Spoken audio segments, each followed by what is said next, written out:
மூட்டு வலி பிரச்சனைனால அவஸ்தைப்படுறீங்களா? உங்களுடைய மூட்டு வலியை சில நாட்கள்லேயே குணப்படுத்துறதுக்கான சில சிம்பிளான எக்ஸசைஸ், அதாவது வீட்டிலேயே நீங்கள் செய்யக்கூடிய ரொம்ப எளிமையான பயிற்சிகளை தான் இந்த வீடியோவில் நம்ம பார்க்க போகிறோம். இந்த வீடியோக்களை கொஞ்ச நாள் பண்ணாலே போதும், உங்களுடைய மூட்டு வலி மாயமாக மறைகிறத நீங்களே ப்ராக்டிக்கலாக ஃபீல் பண்ணலாம். அந்த பயிற்சிகள் என்னென்ன, அது எப்படி பண்ணலாம் அப்படிங்கிறத இந்த வீடியோவில் டீட்டெயிலாக பார்த்துடலாம் வாங்க.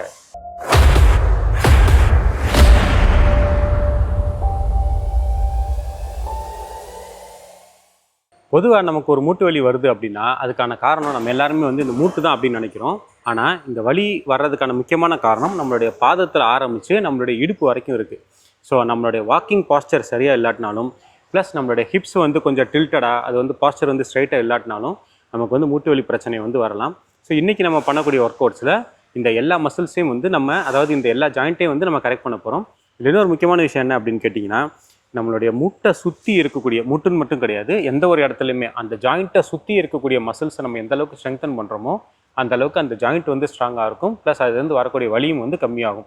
ஸோ இன்றைக்கி இந்த மூட்டு ப்ளஸ் அதை சுற்றி இருக்கக்கூடிய ஜாயிண்ட்ஸ், ப்ளஸ் இதோட கனெக்ட் ஆகிருக்கக்கூடிய இந்த காலில் இருக்கக்கூடிய ஜாயிண்ட்ஸ், ப்ளஸ் இந்த இடுப்பு, இந்த எல்லா ஜாயிண்ட்டையும் அதை சுற்றி இருக்கக்கூடிய மசில்ஸையும் எப்படி ஸ்ட்ரெங்தன் பண்ணலாம் அப்படிங்கிறத நம்ம டீட்டெயிலாக இந்த வீடியோவில் பார்க்க போகிறோம். ஸோ ஃபஸ்ட்டு நம்ம என்ன பண்ண போகிறோம் அப்படின்னா, நம்ம லைட்டாக வார்ம் அப்லேருந்து ஸ்டார்ட் பண்ணலாம். கொஞ்சம் கிராஸாக உட்காந்து காமிக்கிறேன். ஸோ அது உங்களுக்கு புரியுது அப்படின்றதுக்காக. ஸோ நம்மளுடைய கால்கள் இருக்குது பார்த்திங்களா, இது ஸ்ட்ரைட்டாக உட்காந்துட்டு நம்மளுடைய இந்த விரல்கள் இருக்குது பாருங்கள், இந்த கால் விரல்களை இப்படி உள்நோக்கி புஷ் பண்ணணும். அதாவது நல்லா கால் விரல்களை முன்னோக்கி புஷ் பண்ணிவிட்டு ஒரு 2 செகண்ட் ஹோல்ட் பண்ணிவிட்டு திருப்பி பின்பக்கமாக பண்ணும்போது பார்த்திங்கன்னா இந்த விரல்கள் எல்லாத்தையும் நம்ம நல்லா அப்படி ஓப்பன் பண்ணி வைக்கணும். சரிங்களா? நல்லா அப்படி ஓப்பன் பண்ணி பின்பக்கமாக இழுத்து ஒரு 2 செகண்ட் வச்சுட்டு திருப்பி முன்பக்கமாக அப்படியே ஃபோல்ட் பண்ணணும். ஸோ ஒரு 3லேருந்து 5 செகண்ட் இப்படி ஒவ்வொரு தடவையும் நம்ம இந்த மாதிரி நம்ம நம்மளுடைய கால்களை இது பண்ணணும். ஸோ இது நம்மளுடைய கால்களை வார்ம் அப் பண்ணுறதுக்கு நமக்கு ரொம்ப ஹெல்ப்ஃபுல்லாக இருக்கும். ஸோ ஒவ்வொரு காலுக்கும் ஒரு 10 தடவை இந்த மாதிரி பண்ணதுக்கப்புறமா நம்ம இப்போ அடுத்த ஒரு வார்ம் அப் பண்ண போகிறோம். என்ன அப்படின்னு கேட்டிங்கன்னா, நம்மளுடைய இந்த கால் விரல் இருக்குது பார்த்திங்களா, அதை வச்சு ஒரு வட்டம் மாதிரி ஒரு ஷேப்பில் நம்ம இது பண்ண போகிறோம். ஸோ சும்மா காலை மட்டும் இப்படி சுற்றாமல் ஃபுல் ரேஞ்சுக்கு நம்ம அந்த கால்களை எக்ஸ்டெண்ட் பண்ணுவோம். ஸோ அப்படி பண்ணும்போது என்ன ஆகும்னு கேட்டிங்கன்னா, ஸோ நல்லா பாருங்கள், நான் என்னுடைய கால்களை மட்டும்தான் நான் ரொட்டேட் பண்ணுறேன், அதாவது பாதத்தை மட்டும்தான் ரொட்டேட் பண்ணுறேன். ஆனால் இப்படி பண்ணும்போது பார்த்திங்கன்னா என்னுடைய இந்த ஷின்ன இருக்கக்கூடிய மசில்ஸ், ப்ளஸ் என்னுடைய அந்த cough muscles, quad muscles, hamstring muscles, இது எல்லாமே ஆக்டிவேட் ஆகுது. ஸோ இந்த மாதிரி ஒவ்வொரு டைரக்ஷன்லையும் ஒரு 10 தடவை நம்மளுடைய கால்களை நம்ம இப்படி ரொட்டேட் பண்ணணும். ஸோ நம்மளுடைய கால் மொத்தமாக வார்ம் அப் பண்ணுறதுக்கு, இதில் நல்லபடியாக ப்ளட் ஃப்ளோ இன்க்ரீஸ் பண்ணுறதுக்கு இந்த மாதிரி நம்மளுடைய மசில்ஸை ரொட்டேட் பண்ணுறது, அதாவது நம்மளுடைய பாதத்தை ரொட்டேட் பண்ணுறது நமக்கு ரொம்ப ஹெல்ப்ஃபுல்லாக இருக்கும். ஸோ இது பண்ணதுக்கப்புறமா அடுத்து நம்ம என்ன செய்யணும் அப்படின்னு கேட்டிங்கன்னா, நம்மளுடைய பாதத்திலிருந்து நம்மளுடைய ஒர்க் அவுட்ஸ் ஸ்டார்ட் பண்ண போகிறோம். ஸோ பொதுவாக பார்த்திங்கன்னா நம்மளுடைய காலில் நல்லா பாருங்கள், இந்த இடத்துல ஒரு ஆர்ச் ஒன்று ஃபார்ம் ஆகும். நம்மளுடைய கால் எல்லாத்துலேயுமே நமக்கு தெரியும். ஸோ நிறைய பேருக்கு பார்த்திங்கன்னா இந்த ஆர்ச் கரெக்டான அளவுக்கு இருக்காது. ஸோ இந்த கால் ஃபுல்லாக அப்படி தரையில் படுற மாதிரி இருக்கும். இது ஃப்ளாட் ஃபீட் அப்படின்னு சொல்லுவாங்க. ஸோ இப்படி ஃப்ளாட் ஃபீட் இருந்துச்சு அப்படின்னா, நம்ம கால் இப்படி ஸ்ட்ரைட்டாக இருக்க வேண்டிய கால் என்ன ஆகுனா, இப்படி ஃப்ளாட் ஃபீட்டாக இருந்துச்சு அப்படின்னா இப்படி உள் பக்கமாக நம்மளுடைய ஜாயிண்ட் உள் பக்கமாக பெண்ட் ஆக ஆரம்பிக்கும். ஸோ இப்படி பெண்ட் ஆகிறதுனால இந்த கால்லேருந்து வரக்கூடிய ரியாக்ஷன் ஸ்ட்ரைட்டாக வராமல் கிராஸாக நம்மளுடைய முழங்காலுக்கு வர்றதுனால நமக்கு இந்த முட்டு வலி பிரச்சனை வருது.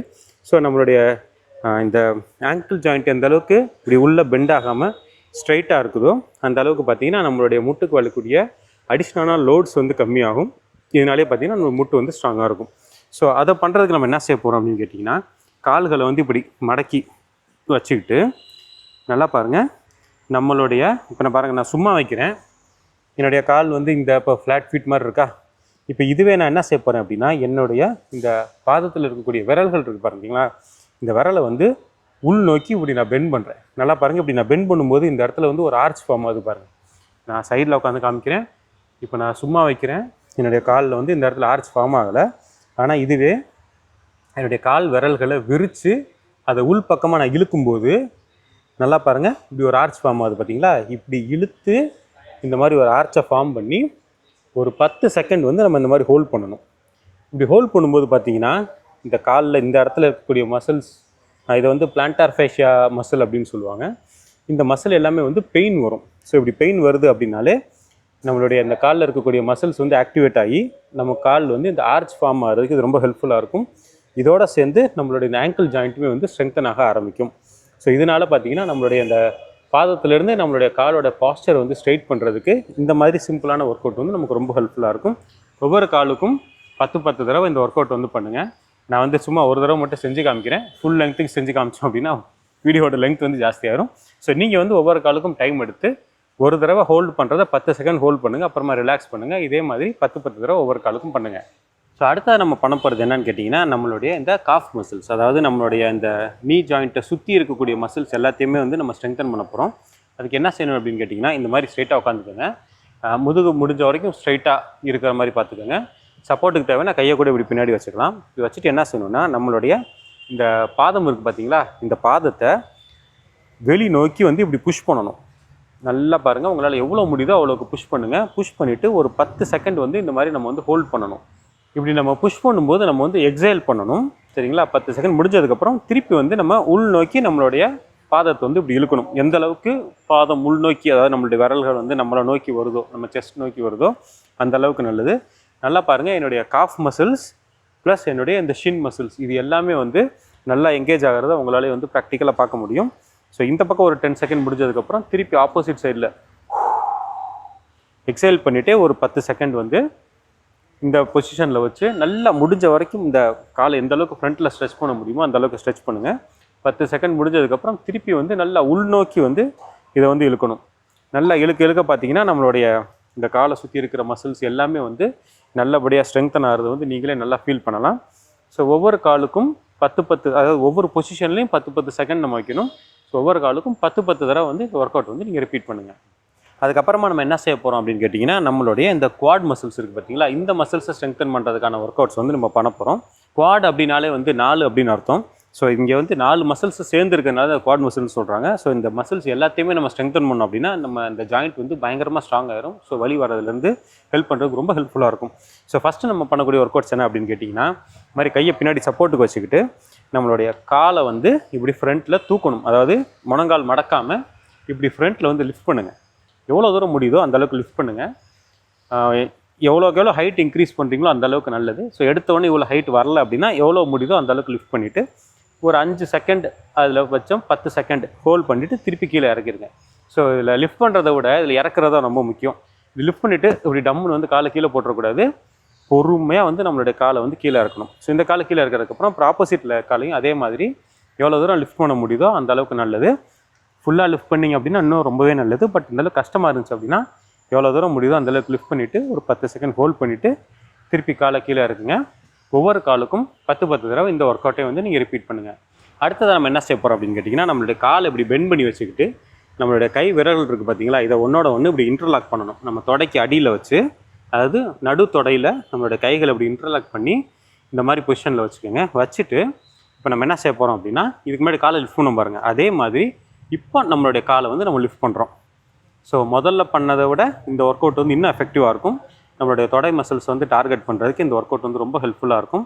ஸோ லிஃப்ட் பண்ணி ஒரு 10 செகண்ட் ஹோல்ட் பண்ணிவிட்டு திருப்பி வந்து பொறுமையாக வந்து உங்களுடைய காலை கீழே இறக்கிடுங்க. ஸோ இதே மாதிரி ஆப்போசிட் கால்லையும் நம்ம வந்து பண்ண போகிறோம். இது மாதிரி தொடையை நடு தொடையில் பிடிக்கணும், மேலே பிடிக்கக்கூடாது. நடு தொடையில் பிடிச்சிட்டு காலை நல்லா லிஃப்ட் பண்ணி எவ்வளோக்கு எவ்வளோ முடியுதோ. ஸோ இப்போ வந்து நீங்கள் தொடையை எந்த அளவுக்கு உங்கள் காலுக்கு உடம்பு கிட்ட கொண்டு வரீங்களோ அந்த அளவுக்கு இந்த காலோட ஹைட் வந்து இன்க்ரீஸ் ஆகும். இதில் முக்கியமாக நம்ம கவனிக்க வேண்டியது என்னென்னா, நம்ம லிஃப்ட் பண்ணும்போது நம்ம கால் வந்து இப்படி பெண்டாக இருக்கக்கூடாது. ஃபுல்லாக எந்த அளவுக்கு வந்து நம்ம லிஃப்ட் பண்ணுறோமோ அந்த அளவுக்கு நம்மளுடைய தொடை மசில்ஸ் வந்து ஸ்ட்ரெங்தன் ஆகும். ஸோ இதையுமே வந்து ஒவ்வொரு காலுக்கும் 10 தடவை ஒவ்வொரு தடவை லிஃப்ட் பண்ணும்போதும் 10 செகண்ட் வந்து நம்ம ஹோல்ட் பண்ணுற மாதிரி பார்த்துக்கோங்க. இப்போ அடுத்து ஒரு முக்கியமான ஒரு ஒர்க் அவுட். இப்போ நம்ம தொடையை வந்து என்ன செய்ய போகிறோம் அப்படின்னா கட்டி பிடிக்க போகிறோம். ஸோ நம்மளுடைய 2 எல்போவையும் வச்சு, அதாவது நம்ம இப்படி கையை வச்சும் கூட நம்ம கட்டி பிடிக்கலாம். அதை விட நம்ம இப்படி எல்போ வச்சு கட்டி பிடிச்சிட்டோம் அப்படின்னா இன்னுமே நல்லது. ஸோ இப்படி நம்ம தொடையை கட்டி பிடிக்கிற காரணம் என்னான்னு கேட்டிங்கன்னா, இந்த ஒர்க் அவுட் நம்ம பண்ணும்போது நம்மளுடைய தொடை வந்து ஆடக்கூடாது. ஸோ நம்ம இப்படி கையில் பிடிச்சிக்கும்போது இது ஆடுறதுக்கான வாய்ப்புகள் இருக்குது. ஸோ எந்த அளவுக்கு நம்ம செஸ்ட்டோட இதை ஒட்டி கட்டி பிடிச்சிட்டோம் அப்படின்னா நம்மளுடைய தொடையில் உள்ள மூமெண்ட் வந்து ஸ்டாப் ஆகிரும். ஸோ இப்படி அது வந்து நம்ம நல்லபடியாக லாக் பண்ணதுக்கப்புறமா என்ன செய்யணும்னு கேட்டிங்கன்னா, நம்மளுடைய இந்த பிக் டோ இருக்குது பார்த்தீங்களா, நம்மளுடைய கால் கட்டை வருது, அதை வச்சு எவ்வளோ பெரிய வட்டம் போட முடியுமோ அந்த மாதிரி நம்ம வந்து ஏரில் ஒரு வட்டம் போடணும். நல்லா பாருங்கள், இப்படி வச்சு எவ்வளோ பெரிய வட்டம் போட முடியுதோ அந்த மாதிரி வந்து ஒரு பெரிய வட்டம் வந்து போடுங்க. ஸோ கிளாக் வைஸ் டைரக்ஷனில் வந்து ஃபஸ்ட்டு இந்த வட்டத்தை ஸ்டார்ட் பண்ணுங்கள். டக்கு டக்குன்னு இந்த மாதிரி சுற்றாமல் ஒரு வட்டம் போடுறதுக்கு குறைஞ்சது ஒரு 3லேருந்து ஒரு 5 செகண்ட் டைம் எடுத்து அந்த மாதிரி பொறுமையாக வட்டம் போடுங்க. ஒரு 5 தடவை வந்து நம்ம இந்த மாதிரி வட்டம் போடுறது நல்லது. ஒரு 5 வட்டம் போட்டதுக்கப்புறம் என்ன செய்யணும் அப்படின்னு கேட்டிங்கன்னா, ஆப்போசிட் சைடில் மறுபடியும் வந்து நம்ம அதே மாதிரி நம்ம வந்து வட்டம் போடணும். ஸோ கிளாக் வைஸ் டைரக்ஷனில் ஒரு 5 சர்க்கிள்ஸ், கவுண்டர் கிளாக் வைஸ் டைரக்ஷனில் ஒரு 5 சர்க்கிள். ஸோ இது பண்ணும்போது நம்மளுடைய தொடை மசில்ஸ் வந்து மூவ் ஆகக்கூடாது, அதுதான் அதில் முக்கியம். ஸோ எந்த அளவுக்கு செஸ்ட்டோட ஹக் பண்ணிக்கிறீங்களோ அந்த அளவுக்கு வந்து இந்த ஒர்க் அவுட் வந்து ரொம்ப எஃபெக்டிவாக இருக்கும். ஸோ இந்த கால் முடிஞ்சதுக்கப்புறம், அதாவது ஒரு 5 கிளாக் வைஸ், ஒரு 5 anticlockwise, so 10 rounds வந்து நம்ம இந்த காலில் போட்டோம். இது முடிஞ்சதுக்கப்புறம் மறுபடியும் ஆப்போசிட் லாகி இந்த மாதிரி ஹெட் பண்ணிவிட்டு இதுலேயும் வந்து ஒரு 10 கிளாக் வைஸ் சர்க்கிள்ஸ், ஒரு 10 ஆன்டி கிளாக் வைஸ் சர்க்கிள்ஸ் பண்ணிடுங்க. ஒவ்வொரு கால்லையும் 10 தடவை நம்ம பண்ணுறது வந்து ரொம்பவே நல்லது. அடுத்து நம்மளுடைய கால்களை ஸ்ட்ரைட்டாக வச்சுட்டு, இப்போ பார்த்தீங்கன்னா நம்ம காலுக்கு கீழே, அதாவது நம்மளுடைய முட்டி ஜாயிண்ட்டுக்கு கீழே பார்த்தீங்கன்னா நல்லா கேப் இருக்குது. என்னுடைய கை வந்து நல்லா உள்ள வரையும் போகுது பார்த்தீங்களா. இப்போ நம்ம என்ன செய்ய போகிறோம் அப்படின்னு கேட்டிங்கன்னா, காலோடைய அந்த ஃப்ரண்ட் இருக்குது பாருங்கள், இதை நல்லா அப்படி ஸ்ட்ரெச் பண்ணிவிட்டு நம்மளுடைய கால்களை வந்து இப்போ கீழ் நோக்கி அமுக்கணும். ஸோ நம்ம அப்படி அமுக்கும்போது பாருங்கள், நம்மளுடைய இந்த குதிங்கால் வந்து மேல் நோக்கி லிஃப்ட் ஆக ஆரம்பிக்கும். இந்த இடத்துல வந்து கேப் முதல்ல பார்த்தீங்கன்னா நல்லா அந்த கை விரல் வந்து உள்ளே போச்சு, இப்போ விரல் உள்ளே போகாத மாதிரி வந்து இந்த கேப் வந்து கம்மியாகிடுச்சு பாருங்கள். இதுதான் நம்மளுடைய டார்கெட். ஸோ நல்லா அப்படி உட்காந்துக்கிட்டு நம்மளுடைய காலை வந்து இப்படி அமுக்கணும். அமுக்கும்போது நம்மளுடைய குதிங்கால் வந்து லிஃப்ட் ஆகும். ஸோ அப்படி பண்ணும்போது பார்த்தீங்கன்னா நம்மளுடைய இந்த முட்டு ஜாயிண்ட் சுற்றி இருக்கக்கூடிய அந்த குவாட் மசில்ஸும் சரி, நம்மளுடைய அந்த முனகால் ஜாயிண்ட்டை சுற்றி இருக்கக்கூடிய எல்லா மசில்ஸுமே வந்து ஸ்ட்ரெங்தன் ஆகும். ஸோ இப்படி லிஃப்ட் பண்ணிவிட்டு ஒரு 5 செகண்ட் ஹோல்ட் பண்ணிவிட்டு திருப்பி பொறுமையாக வந்து இறக்கிடுங்க. ஸோ ஒவ்வொரு காலுக்கும் ஒரு 10 தடவை வந்து இதை நீங்கள் ரிப்பீட் பண்ணுங்கள். ஸோ இது வந்து நம்ம ஜாயிண்ட்டை ஸ்ட்ரெங்தன் பண்ணுறதுக்கு ரொம்ப ஹெல்ப்ஃபுல்லாக இருக்கும். அடுத்ததாக இப்போ நம்ம குவாட் மசில்ஸ்க்கு பக்கத்தில் இருக்கக்கூடிய மசில்ஸ், அதாவது இந்த இன்னர் தை மசில்னு சொல்லுவோம் பார்த்தீங்களா, இது வந்து அடக்டர் மசில் அப்படின்னு சொல்லுவாங்க. அது மாதிரி அவுட்டர் தை மசில்ஸ் வந்து அப்டக்டர் மசில் அப்படின்னு சொல்லுவாங்க. இது ரெண்டையுமே வந்து ஒர்க் அவுட் பண்ணுறதுக்கு, ஸ்ட்ரெங்தன் பண்ணுறதுக்கான சில சிம்பிளான எக்ஸசைஸ். ஃபஸ்ட்டு வந்து நம்ம அடக்டர்லேருந்து ஸ்டார்ட் பண்ணுவோம். ஸோ அதுக்கு நீங்கள் என்ன செய்யலாம் அப்படின்னா, கையை வந்து இப்படி நடுவில் வச்சுட்டு நம்மளுடைய இந்த 2 கால்களாலையும் நம்மளுடைய கையை வந்து இப்படி புஷ் பண்ணணும். ஸோ இப்படி புஷ் பண்ணும்போது இந்த கை மூவ் ஆகாத அளவுக்கு கொஞ்சம் நீங்கள் உங்கள் கையிலேருந்து நம்ம பாடியிலேருந்து ஒரு ஃபோர்ஸ் கொடுக்கும்போது என்ன ஆகும் அப்படின்னு கேட்டிங்கன்னா, நம்மளுடைய இந்த இன்னர் தொடையில் வந்து ஃபோர்ஸ் வந்து ஜாஸ்தியாகும். அது இந்த மசில்ஸை ஸ்ட்ரெங்தன் பண்ணுறதுக்கு ரொம்ப ஹெல்ப்ஃபுல்லாக இருக்கும். உங்களுக்கு ஒருவேளை கையில் வந்து ஸ்ட்ரென்த் இல்லை, இப்படி ஹோல்ட் பண்ண முடியல அப்படின்னா, இந்த 2 கையையும் வச்சு இப்படி தொடையை வெளிநோக்கி, காலை கொஞ்சம் ஒட்டி கூட வச்சுக்கலாம் நீங்கள். ஸோ இப்படி வெளிநோக்கி இந்த உங்கள் கைகளால் வந்து கால்களை வந்து இப்படி இழுங்க. அப்படி இழுக்கும்போது உங்கள் காலால் ரெசிஸ்ட் பண்ணி இதை வந்து உள்ளே கொண்டு வரணும். ஸோ இது வந்து நம்ம எலாஸ்டிக் பேண்ட் அந்த மாதிரி இது யூஸ் பண்ணியும் பண்ணலாம். இது நம்ம கைகளாலேயே வீட்டிலேயே வந்து பண்ணுறதுக்கு ஒரு சிம்பிளான ஒரு எக்ஸசைஸ். ஸோ உங்கள் கைகளால் காலை வெளியெழுங்க, கால்களால் வந்து கைகளால் கால்களை வெளியெழுக்கணும், கால்களை வந்து முட்டி 2ஐயும் நம்ம உள்நோக்கி கொண்டு வரதுக்கு ட்ரை பண்ணணும். ஸோ அப்படி பண்ணும்போது பார்த்திங்கன்னா நம்மளுடைய இந்த இன்னர் தை மசில்ஸ் வந்து நல்லபடியாக ஸ்ட்ராங் ஆகும். ஸோ இப்படியே வந்து ஒரு 10 செகண்ட் நம்ம ஹோல்ட் பண்ணிவிட்டு பொறுமையாக வந்து நம்ம ரிலீஸ் பண்ணிடலாம். திருப்பி வந்து இதே மாதிரி இந்த பொசிஷனில் வச்சுட்டு ஒரு 10 செகண்ட் இதை ஹோல்ட் பண்ணிவிட்டு மறுபடியும் வந்து நம்ம ரிலீஸ் பண்ணிடலாம். ஸோ இப்படி நம்ம வந்து 10 தடவை இந்த ஒர்க் அவுட்டை ரிப்பீட் பண்ணுற மாதிரி பார்த்துக்கோங்க. இது வந்து நம்மளுடைய அடக்டர் மசில்ஸை ஸ்ட்ரெங்தன் பண்ணுறதுக்கு ரொம்ப ஹெல்ப்ஃபுல்லாக இருக்கும். ஸோ இப்போ அடுத்து நம்மளுடைய அப்டக்டர் மசில்ஸ்க்கு நம்ம என்ன செய்ய போகிறோம் அப்படின்னா, நம்மளுடைய கைகளை இந்த மாதிரி வெளியில் வச்சுட்டு நம்மளுடைய கால்களை வந்து இப்படி உள்நோக்கி புஷ் பண்ணணும். சரிங்களா, காலை உள்நோக்கி புஷ் பண்ணணும். அப்போது நம்ம வந்து கால் உள்ளே வராத அளவுக்கு இதில் வந்து ஒரு ரெசிஸ்டன்ஸ் கொடுக்கணும். நல்லா பாருங்கள், நான் புஷ் பண்ணுறேன், ஆனால் என்னுடைய கால்களால் வந்து என்னுடைய முட்டி தொடாத அளவுக்கு நான் வந்து ரெசிஸ்ட் பண்ணுறேன். அப்போ என்னுடைய அவுட்ரு தையில் வந்து இந்த ஃபோர்ஸ் வந்து ஜாஸ்தியாக வரும். ஸோ இந்த அப்டக்டர் மசில்ஸை ஹெல்ப் பண்ணுறதுக்கு இந்த மாதிரி ஒர்க் அவுட் பண்ணுறது வந்து நமக்கு ரொம்ப ஹெல்ப்ஃபுல்லாக இருக்கும். இந்த மாதிரி ஒரு 10 செகண்ட் ஹோல்ட் பண்ணி ரிலீஸ் பண்ணுங்கள். 10 டைம்ஸ் வந்து இதை ரிப்பீட் பண்ணுற மாதிரி பார்த்துக்கோங்க. அடுத்ததாக நம்ம பண்ணக்கூடிய ஒர்க் அவுட் என்ன அப்படின்னு கேட்டிங்கன்னா, இந்த மாதிரி நல்லா படுத்துட்டு நம்மளுடைய இந்த ஹிப் இருக்குது பார்த்தீங்களா, இதை மட்டும் நம்ம மேல் நோக்கி வந்து லிஃப்ட் பண்ண போகிறோம். இது வந்து க்ளூட் பிரிட்ஜ் அப்படின்னு சொல்லுவாங்க. ஸோ நம்மளுடைய இந்த ஹிப், அதை சுற்றி இருக்கக்கூடிய மசில்ஸ் ப்ளஸ் நம்மளுடைய இந்த ஹாம்ஸ்ட்ரிங், அதுலேயும் குறிப்பாக நம்மளுடைய இந்த க்ளூட் மசில்ஸ், இதை ஸ்ட்ரெங்தன் பண்ணுறதுக்கு இது வந்து ரொம்பவே ஹெல்ப்ஃபுல்லான ஒரு ஒர்க் அவுட்டாக இருக்கும். ஸோ இப்படி லிஃப்ட் பண்ணிவிட்டு குறைஞ்சது ஒரு 10, அதிகபட்சம் ஒரு 30 செகண்ட்ஸ் வந்து இந்த மாதிரி நீங்கள் ஹோல்ட் பண்ணுங்கள். ஹோல்ட் பண்ணிவிட்டு பொறுமையாக வந்து நீங்கள் இப்போ வந்து கீழே இறக்கிடுங்க. ஸோ குறைஞ்சது ஒரு 10லேருந்து ஒரு 15 தடவையாவது இந்த ஒர்க் அவுட் வந்து நம்ம ரெகுலராக ரிப்பீட் பண்ணிகிட்டே இருந்தோம் அப்படின்னா நம்மளுடைய ஹிப் மசில்ஸுமே வந்து ஸ்ட்ரெங்தன் பண்ணுறதுக்கு இந்த ஒர்க் அவுட்ஸ் வந்து நமக்கு ரொம்ப ஹெல்ப்ஃபுல்லாக இருக்கும். ஸோ நம்ம ஏற்கனவே சொன்ன மாதிரி நம்மளுடைய முட்டு வலிக்கு வெறும் நம்மளுடைய முட்டு மட்டும் காரணம் கிடையாது. நம்மளுடைய பாதத்தில் ஆரம்பித்து நம்மளுடைய முட்டு ப்ளஸ் நம்மளுடைய ஹிப், இது எல்லாமே வந்து ஸ்ட்ராங்காக இருந்துச்சு அப்படின்னா இந்த முட்டு வலி பிரச்சனையிலேருந்து சீக்கிரமாகவே நம்ம வந்து ஒரு விடுதலை அடைஞ்சிடலாம். ஸோ இந்த ஒர்க் அவுட் வந்து நீங்கள் ரெகுலராக பண்ணிக்கிட்டு இருந்தீங்க அப்படின்னா, தினமும் பண்ணிங்கன்னா குறைஞ்சது ஒரு 4-5 நாள்லேயே வந்து உங்களுடைய முட்டு வலியில் ஒரு நல்ல இம்ப்ரூவ்மெண்ட் வர்றதையும், உங்களுடைய பெயின் வந்து கொஞ்சம் கொஞ்சமாக கம்மியாகிறது நீங்களே ப்ராக்டிக்கலாக ஃபீல் பண்ணலாம். ஸோ ரெகுலராக அந்த ஒர்க் அவுட் பண்ணிவிட்டு உங்களோட முட்டு வலி எந்த அளவுக்கு கம்மியாச்சு அப்படிங்கிறத மறக்காமல் கமெண்ட்டில் தெரியப்படுத்துங்க. வீடியோ பிடிச்சிருந்துச்சுன்னா லைக் பண்ணுங்கள், மறக்காமல் நம்ம சேனலை சப்ஸ்கிரைப் பண்ணுங்கள். அடுத்து இதே மாதிரி ஒரு இன்ஃபர்மேட்டிவ் வீடியோவில் நான் உங்களை மீட் பண்ணுறேன். பாய்.